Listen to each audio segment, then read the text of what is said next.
It's not just skincare, it's cell care. Shop now. ఈ ఏడాది భారీ అంచనాల మధ్య విడుదలై ఫ్యాన్స్ ఆడియన్స్ ను నిరాశపరిచిన సినిమాల్లో వార్ 2 కూడా ఒకటి. Yash Raj films spy universe లో భాగంగా రూపొందిన ఈ సినిమాలో Bollywood Greek god Hrithik Roshan, Tollywood young tiger NTR హీరోలుగా నటించారు.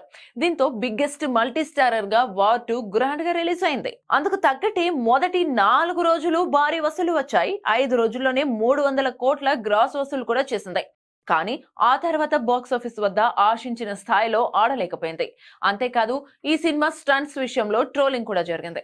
తెలుగులో ఈ సినిమాను సితారా ఎంటర్టైన్మెంట్స్ అధినేత నాగవంశీ రిలీజ్ చేయగా భారీ నష్టాలను మిగిల్చింది. దీంతో నిర్మాణ సంస్థ దాదాపు 22 కోట్ల వరకు రిటర్న్ చేసినట్టుగా టాక్ ఉంది. కానీ వార్ 2 హిందీ వర్షన్ కి డీసెంట్ వసూలు వచ్చాయి.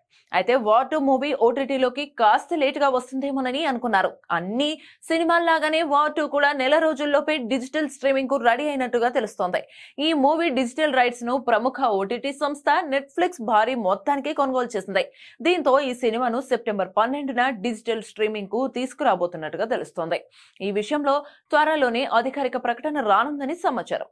మరి థియేటర్స్ లో ప్రేక్షకులను పెద్దగా ఆకట్టుకోలేకపోయిన వార్ 2 ఓటీటీలో ఎలాంటి రెస్పాన్స్ తెచ్చుకుంటుందో చూడాలి.